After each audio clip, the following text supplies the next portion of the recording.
जय हिंद दोस्तों, मैं निकेत कुमार बिहार कृषि कॉलेज सवर भागलपुर से एग्री गाइडेंस इस यूट्यूब चैनल में आप लोगों का स्वागत करता हूं। तो पिछले वीडियो में हम लोगों ने बात किया था क्वेश्चन नंबर 1 से क्वेश्चन नंबर 22 तक के आंसर और इन क्वेश्चन से संबंधित और भी कौन कौन से क्वेश्चन आप लोगों के एग्जाम में आ सकते हैं उन सभी के बारे में। जब भी मैं आप लोगों को कोई भी क्वेश्चन बताता हूं तो उसके साथ 3-4 और क्वेश्चन को भी बताता हूं। तो आप लोगों को सभी क्वेश्चन को नोट करने हैं, ना कि केवल जो क्वेश्चन इसमें लिखा गया केवल उसको नोट करना है। जो क्वेश्चन इसमें लिखा गया उसको तो आप लोग को नोट करना ही करना है। तो मेरा कहने का यह मतलब है कि इस क्वेश्चन के अलावा मैं जितने भी क्वेश्चन को बताऊंगा आप लोगों को उन सभी क्वेश्चन को नोट करना है और उन सभी से भी आप लोगों के एग्जाम में अभी भी क्वेश्चन आएंगे और आगे जब आप लोग कोई भी एंट्रेंस एग्जाम दीजिएगा किसी भी कॉलेज में एडमिशन के समय पर तो उस समय भी यह क्वेश्चन आप लोग के काम आएंगे।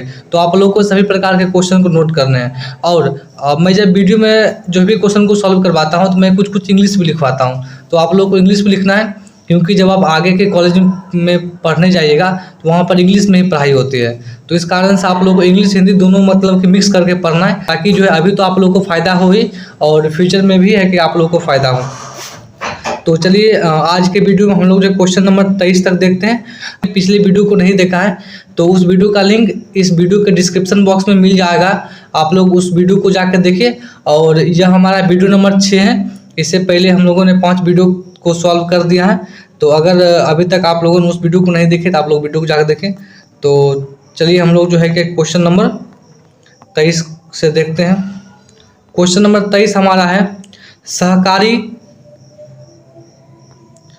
सहकारी सामूहिक खेती में भूमि का प्रबंध डैश रूप से किया जाता है। ऑप्शन है व्यक्तिगत, सामूहिक और ए और बी दोनों। देखिए सहकारी खेती का मतलब क्या होता है। देखिए सहकारी खेती का मतलब क्या होता है कि सहकारी खेती एक ऐसी व्यवस्था है जिसमें कृषक यानी कि जो किसान होते हैं अपनी भूमि के स्वामी स्वयं बने रहते हैं, परंतु खेती संबंधी कार्य दूसरे लोगों के साथ मिलकर करते हैं।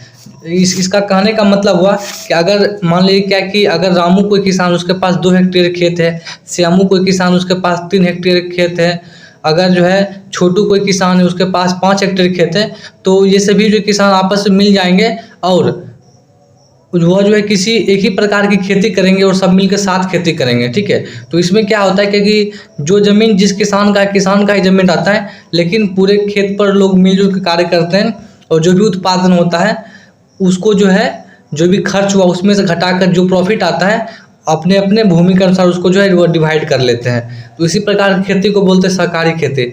तो सहकारी खेती में क्या होता है क्योंकि भूमि का प्रबंधन यानी क्या कि भूमि का जो मैनेजमेंट होता है वो सामूहिक रूप से, मतलब क्या कि अगर 5 आदमी हैं तो 5 आदमी का यह दायित्व है कि जो खेत में क्या चीज़ घट रहा है, कि क्या चीज़ बढ़ रहा है, कीट का प्रकोप हो रहा है कि नहीं हो रहा, कब खाद देना है, कब पानी पटाना है, कब उस पर मिट्टी चढ़ाना है। जो भी खेती संबंधी कार्य हुआ मतलब वही लिखा भूमि का प्रबंधन, जो भी भूमि का प्रबंधन संबंधी कार्य हुआ वे जो है सामूहिक रूप से करते हैं। तो इसका राइट आंसर क्या हो जाएगा, ऑप्शन नंबर बी सामूहिक। ठीक है, और सहकारी सामूहिक खेती को क्या बोलते हैं हम लोग, कोऑपरेटिव कलेक्टिव फार्मिंग। इस आप लोग इंग्लिश भी याद करते चलिए।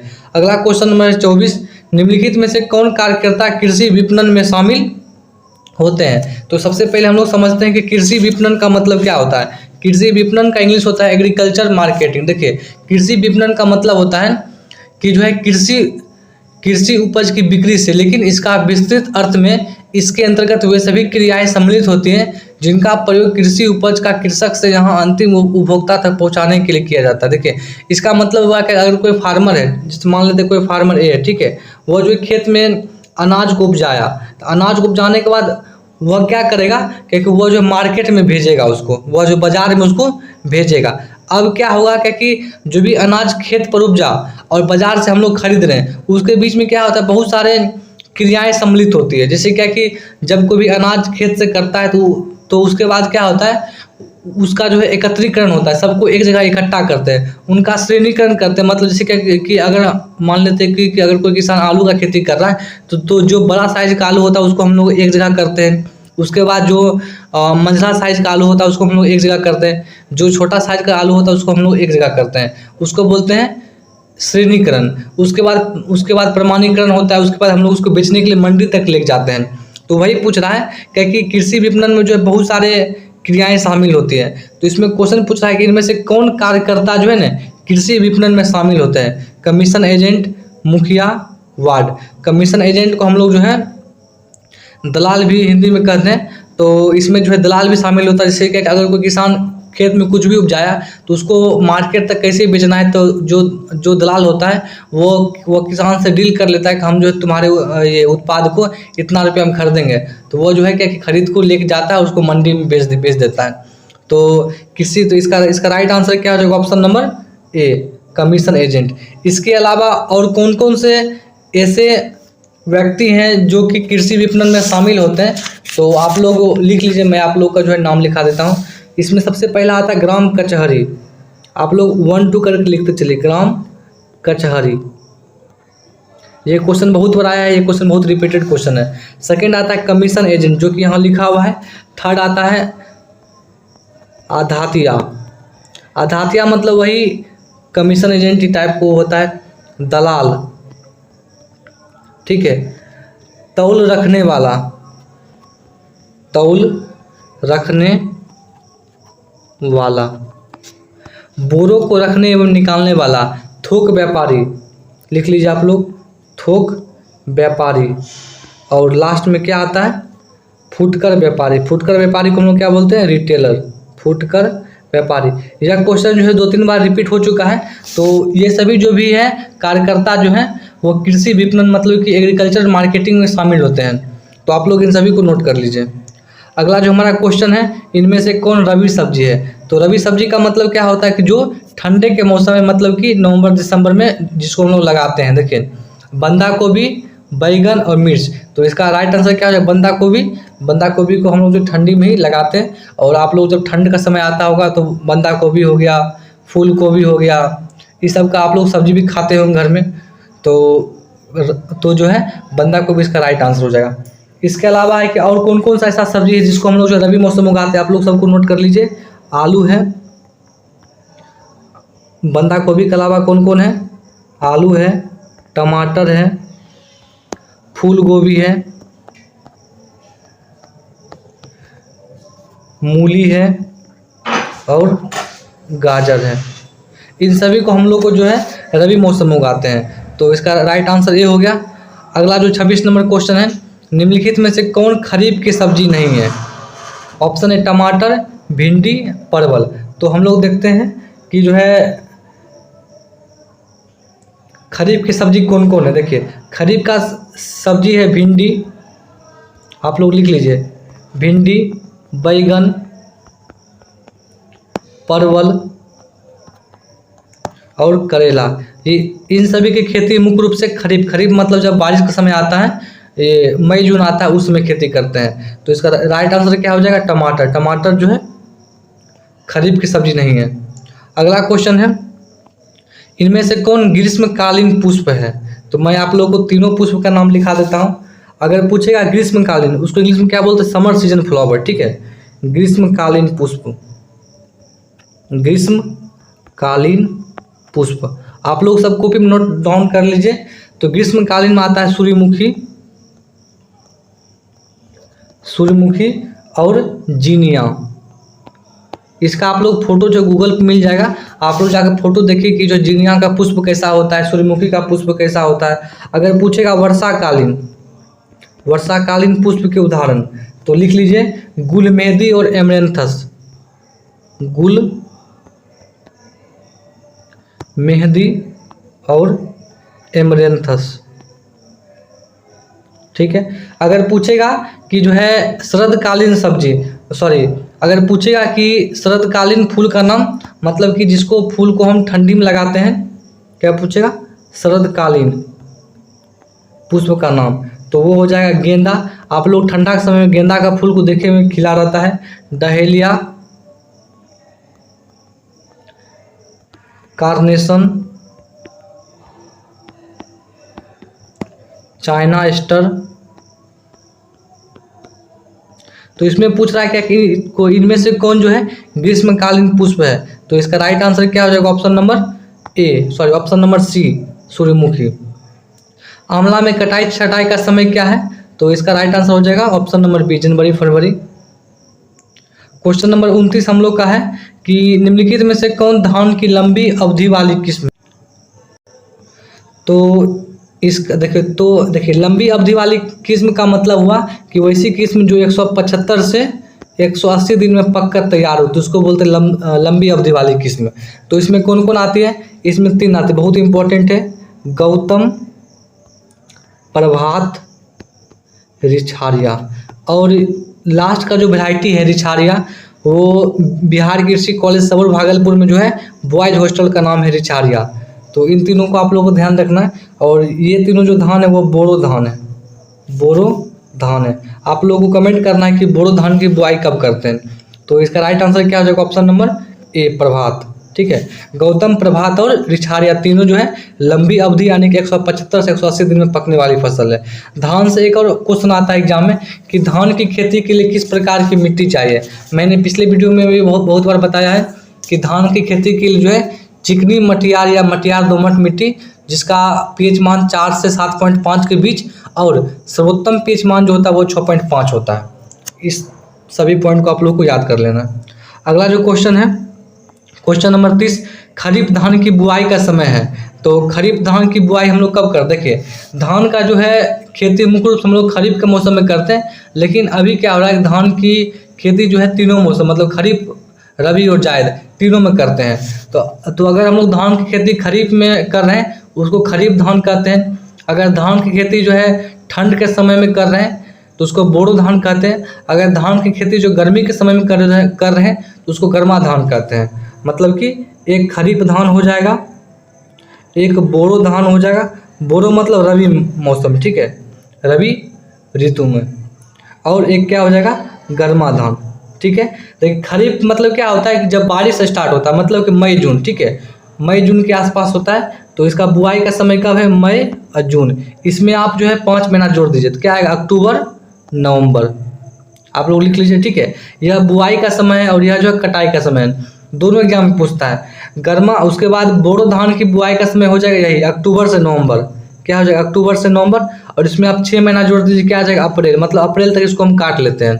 ठीक है, उसके बाद गर्मा धान की जो बुआई का समय हो तो वो होता है मार्च, और इसकी कटाई का समय होता है जून जुलाई। इन तीनों से आप लोगों को क्वेश्चन हमेशा एग्जाम में आते हैं, तो इस चार्ट को आप लोग लिख के याद कर लीजिए। ठीक है, कि खरीफ धान की बुआई का समय कब है, और उसमें जब हम 5 महीना जब हम ऐड कर देंगे तो उसका कटाई का समय आ जाएगा। फिर जो है ठंडी का मौसम अक्टूबर से स्टार्ट होने लगता है, अक्टूबर नवंबर में उसका जो है बोरो धान का बुआई का समय, इसमें हम लोग जो 6 महीना जब हम ऐड करेंगे तो अप्रैल आ जाएगा। फिर मार्च से कहाँ तक है, वह जो है जून जुलाई, मतलब 3 महीना तक है। ठीक है, तो हमारा तक खरीफ धान की बुआई का समय क्या है, तो ऑप्शन नंबर क्या हो जाएगा, ऑप्शन नंबर बी हम लोग का राइट आंसर हो जाएगा। अगला क्वेश्चन है, खरीफ धान की कटाई का समय क्या है। तो आप लोग कमेंट में कीजिए कि इसका राइट आंसर क्या हो जाएगा, ऑप्शन नंबर सी। अभी मैंने बताया था बोरो धान की बुआई का समय क्या है, तो अक्टूबर नवंबर हो जाएगा। अगला क्वेश्चन है, बोरो धान की कटाई का समय क्या है, तो इसका कटाई का समय क्या हो जाएगा, अप्रैल हो जाएगा। देखिए इन सभी क्वेश्चन को मैंने अभी आप लोगों को बताया। ठीक है, तो मैं जो भी क्वेश्चन को बताता हूँ आप लोगों को सभी क्वेश्चन को आपने कॉपी में लिखना है। अगला क्वेश्चन है, गेहूं का वानस्पतिक नाम, उसको इंग्लिश में क्या बोलते हैं, साइंटिफिक नेम। ठीक है, साइंटिफिक नेम क्या है गेहूं का, तो ऑप्शन है ओराइजा सटाइवा एल। देखिए एल, तो एल का मतलब क्या होता है, लीनियस। ठीक है, जो वैज्ञानिक उस साइंटिफिक नेम को देते हैं उस वैज्ञानिक का नाम उस साइंटिफिक नेम के अंतिम में लिखा जाता है। एल मतलब क्या हुआ, लिनियस, लिनियस का मतलब है कैरोलस लिनियस। देखिए ओराइजा सटाइवा ये किसका है, धान का। ट्रिटिकम एस्टिवम एल ये किसका है, गेहूं का। ठीक है, साइसर एरिटेनम ये किसका है, चना का। ठीक है, धान का क्रोमोजोम नंबर कितना होता है, वो होता है 2n बराबर 24। ठीक है, देखिए इसी को आप पलटा दीजिए तो ये हो जाए गेहूं का। गेहूं का कितना होता है, 42। चना कितना होता है, 14 भी होता है और 16 भी होता है। ठीक है, चना में क्या होता है कि एक जो है काबुली चना आता है और एक जो है ये ब्लैक ग्राम आता है, मतलब कि जो काला जो चना होता है, मतलब कि जो स्मॉल साइज का होता है। तो इसका जो राइट आंसर हो जाएगा वो ऑप्शन नंबर बी हो जाएगा, ट्रिटिकम एस्टिवम एल। अगला क्वेश्चन है, मक्का की उत्पत्ति स्थल कहाँ है। ठीक है, बहुत सिंपल क्वेश्चन है। देखिए मौ से मध्य अमेरिका तथा मेक्सिको। ठीक है, मौ से मक्का, मौ से मध्य अमेरिका तथा मेक्सिको। इसका राइट आंसर क्या हो जाएगा? मध्य अमेरिका तथा मेक्सिको। ठीक है, ईरान किसका है? बहुत इंपॉर्टेंट क्वेश्चन, इसको आप लोग जो अभी याद कर लीजिए। ईरान है खजूर का। बहुत बार एग्जाम में पूछा गया है कि खजूर का उत्पत्ति स्थल कहाँ है, तो वह ईरान। ठीक है, वहाँ ऑप्शन आप लोगों को क्या रहेगा पता है? Iran, Iraq. तो इसमें लोग भूल जाते हैं, तो आप लोग ध्यान रखिएगा हमेशा क्या इसका लास्ट में 9 रहेगा। ठीक है, 9 मतलब एन। भारत किसका है? तो आप लोग कमेंट कीजिए। भारत है मूंग का। ठीक है, उसके बाद गेहूं का बीज दर क्या है? तो गेहूं का बीज दर है 125 केजी पर हेक्टेयर। 1 हेक्टेयर खेत के लिए जो गेहूं के लिए ये गेहूं का बीज दर चाहिए 125 KG per hectare. Question number 37 की बात करते हैं। गन्ना की रोपाई का उपयुक्त समय क्या है? ठीक है, तो अब हम लोग जो है गन्ना से कुछ क्वेश्चन देख लेते हैं। देखिए, ऑप्शन है 15 अक्टूबर से 30 नवंबर, 15 जून से 31 जुलाई, 15 अप्रैल से 31 मई। ठीक है, देखिए गन्ना में क्या होता है? 2 प्रकार की वैरायटी मतलब होती है। एक होती है शरदकालीन गन्ना और एक होती है बसंतकालीन गन्ना। आप लोग लिख लीजिए, शरदकालीन गन्ना और कौन होती है? बसंतकालीन गन्ना। ठीक है, अगर पूछेगा एग्जाम में कि जो है शरदकालीन गन्ना, तो इसका होता है 15 अक्टूबर से लेकर 30 नवंबर तक। 15 अक्टूबर से लेकर 30 नवंबर तक। ठीक है, अगर पूछेगा बसंतकालीन गन्ना, तो ये होता है 15 फरवरी से लेकर 15 मार्च तक। ठीक है, अब ऑप्शन क्या क्या है? 15 अक्टूबर से 30 नवंबर, 15 जून से 31 जुलाई, 15 अप्रैल से 31 मई। तो ऑप्शन नंबर ए हमारा क्या हो जाएगा? Right answer. इसमें कोई विशेष नहीं पूछा है कि जो है शरदकालीन या बसंतकालीन, तो जो हमारा ऑप्शन दोनों में मैच करेगा वही हम लोग उसका आंसर कर देंगे। तो गन्ना से कुछ और हम लोग जो है किस्म को देखते हैं कि जो है ये, तो आप लोग को कमेंट करना है कि जो गन्ना का साइंटिफिक नेम क्या होता है, गन्ना का वैज्ञानिक नाम क्या होता है, वो आप लोगों को कमेंट करना है वीडियो में। और इसका जो है रो टू रो, जैसे क्या कि अगर हम एक कतार यहाँ लगाए, एक कतार यहाँ लगाए, तो 2 कतार के बीच की दूरी उसको बोलते हैं R to R, मतलब रो टू रो। ठीक है, कतार से कतार की दूरी कितना इसमें होता है? 90 सेंटीमीटर। ठीक है, इसका साइंटिफिक और इसका फैमिली क्या होता है? ग्रेमनी। और धान का भी फैमिली क्या होता है? ग्रेमनी। ये सब पॉइंट आप लोग लिख लीजिए। एक और क्वेश्चन इसमें था ये कि गेहूं का कुछ किस्म का नाम, क्योंकि आप लोग एग्जाम में हमेशा गेहूं का किस्म से क्वेश्चन आता है। आप लोग लिख लीजिए, C 306, HD 2888, K 307, बहुत इंपॉर्टेंट जैसे वेराइटी है, K 9107। ठीक है, PB भी 373 और 343। ठीक है, आगे कुछ क्वेश्चन आएगा जिसमें जो है इन सभी वैरायटी का वहाँ नाम लिखना रहेगा, उसमें आप लोगों को चुनना रहेगा। ठीक है, क्वेश्चन नंबर देखिए 38 वही क्वेश्चन आ गया कि जो है निम्नलिखित में से कौन गेहूं की किस्म है? तो इसका राइट आंसर आप लोग दे सकते हैं खुद ही, PBW 373। मैंने अभी बताया था कि PBW 373 और 343 दोनों जो है गेहूं की किस्म है। PHB 71 वो धान की किस्म है। एराइज 6444 ये भी जो धान की किस्म है, लेकिन क्या है PBW 373 और 343 यह जो है गेहूं की किस्म। तो इसका राइट आंसर क्या होगा? Option number A.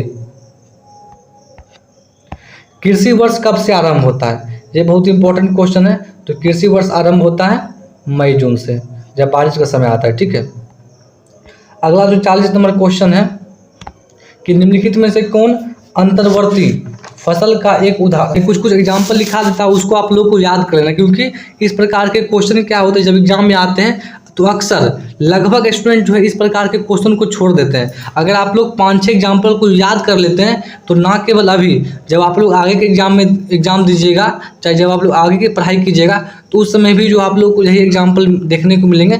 इस कारण से जो मैं एग्जाम्पल बता रहा हूँ उन सब एग्जाम्पल को आप लोग को अभी याद कर लेना है। ठीक है, देखिए अंतर्वर्ती फसल का एग्जाम्पल क्या क्या है? मक्का, आप लोग लिख लीजिए कॉपी पे, मक्का, मूंग। ठीक है, मक्का और उड़द। ठीक है, प्लस का मतलब होता है उड़द, मतलब प्लस का मतलब क्या होता है और, मतलब कि मक्का और मूंग दोनों खेत में एक साथ लगा हुआ है, मक्का और उड़द, ठीक है, मक्का और उड़द की हम लोग खेती कर सकते हैं। मक्का और आलू,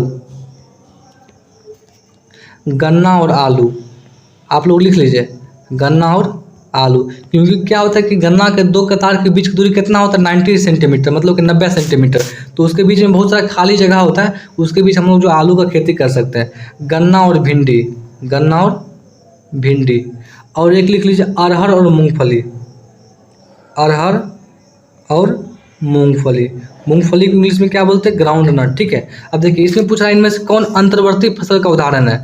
ऑप्शन है मक्का और अरहर, अरहर और मूंगफली, जौ और चना, इनमें से कोई नहीं। तो अभी हम लोगों ने क्या पढ़ा है अरहर और मूंगफली, तो इसका राइट आंसर क्या होगा ऑप्शन नंबर बी, ठीक। इसके अलावा मक्का मूंग, मक्का उड़द, मक्का आलू, गन्ना भिंडी और अरहर और मूंगफली, ये इसका एग्जाम्पल। अगला जो क्वेश्चन है कि निम्नलिखित में से कौन मिश्रित खेती का उदाहरण है। तो मैं कुछ आप लोगों को जो है मिश्रित खेती का उदाहरण बता देता हूँ, उसको आप लोग को ध्यान रखना है। देखिए मिश्रित खेती का उदाहरण होता है, वो होता है मक्का और अरहर। अरहर को इंग्लिश में क्या बोलते हैं पिजन पी बोलते हैं, ठीक है। तूर बोलते हैं, ये क्वेश्चन पूछा गया है। चना और तीसी, ये सभी जो है मिश्रित खेती के एग्जाम्पल है। ज्वार और अरहर, ठीक है, जौ और चना। अब देखिए ऑप्शन है मक्का आलू, मक्का आलू क्या है, मक्का आलू जो है वह अंतर्वर्ती फसल का उदाहरण है। गन्ना आलू भी क्या है अंतर्वर्ती फसल का उदाहरण है। ज्वार अरहर, ठीक है, और इनमें से कोई नहीं। तो इसका राइट आंसर क्या जो ऑप्शन नंबर सी, देखिए हम यहाँ मैंने आप लोग को बताया भी है, इसका आंसर क्या जो ऑप्शन नंबर सी। अगला क्वेश्चन है क्वेश्चन नंबर 43, बहुमंजिली खेती का उदाहरण है। बहुमंजिली खेती का मतलब क्या होता है अलग अलग हाइट का जो है जब हम लोग खेती करते हैं उसको बोलते हैं बहुमंजिली खेती, मतलब कि अलग अलग ऊंचाई के फसलों को खेत में एक ही साथ लगाना ताकि जो है कुल उपज अधिक हो, इसका ये उद्देश्य होता है। इसका मैं आप लोगों को एग्जाम्पल लिखा देता हूँ, आप लोग कॉपी में लिख लीजिए अच्छे से। पहला एग्जाम्पल इसका होता है गन्ना, सरसों और प्याज, तीनों को खेत में एक ही साथ लगाना है। प्लस का मतलब एक साथ, ठीक है। गन्ना मूली, गन्ना और मूली लगाएंगे साथ, मूली के साथ में जो है धनिया या राजमा में से कुछ भी लगा सकते, धनिया या राजमा। उसी प्रकार से गन्ना, इसका मतलब हुआ जो ऊपर लिखा हुआ है, ठीक है, गन्ना प्लस मूंग, मूंग तो लगा सकते हैं, साथ में उड़द या भिंडी। आप लोगों को सभी एग्जाम्पलों को कॉपी में नोट करके याद कर लेना है, इससे बाहर आप लोगों के क्वेश्चन कभी भी एग्जाम में नहीं पूछा जाएगा।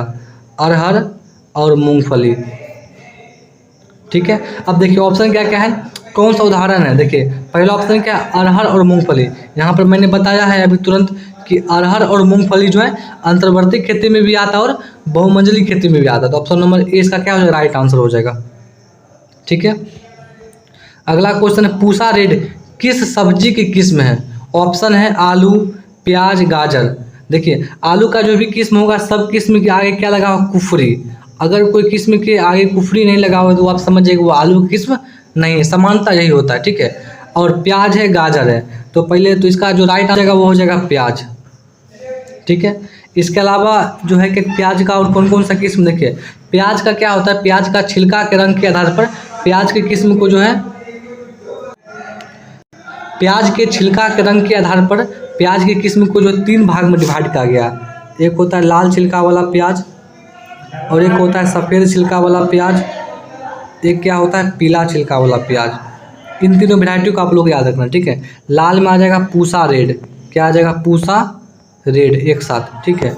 नासिक रेड, नासिक रेड, ठीक है। सफ़ेद में क्या आ जाएगा पूसा वाइट,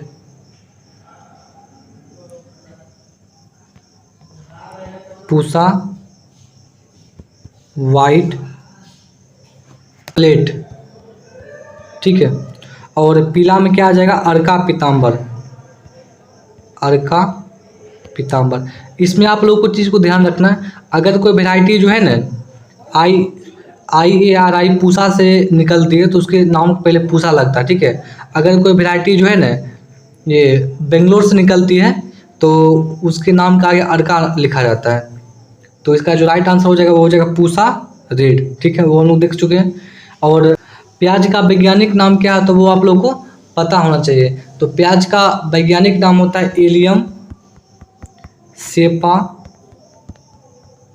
एल। ठीक है, इसका क्रोमोजोम नंबर कितना होता है 2n = 16। इसका जो है परिवार क्या होता है वो होता है अमेरिलिडेसी, अमेरिलिडेसी।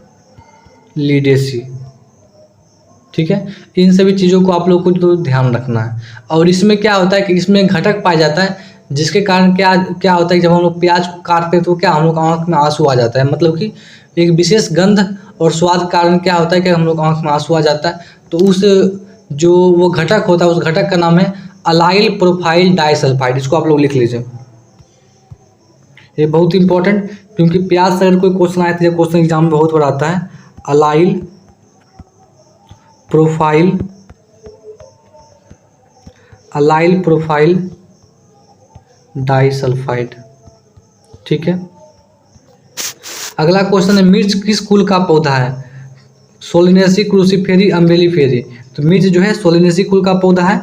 और सोलिनेसी कुल में और कौन कौन से पौधा आते हैं उसको हम लोग देख लेते हैं। आलू आता है, बैगन आता है, टमाटर आता है, मिर्च आता है। ये सभी जो है सोलिनेसी कुल में आते हैं। तो ये आप लोग को पता होना चाहिए।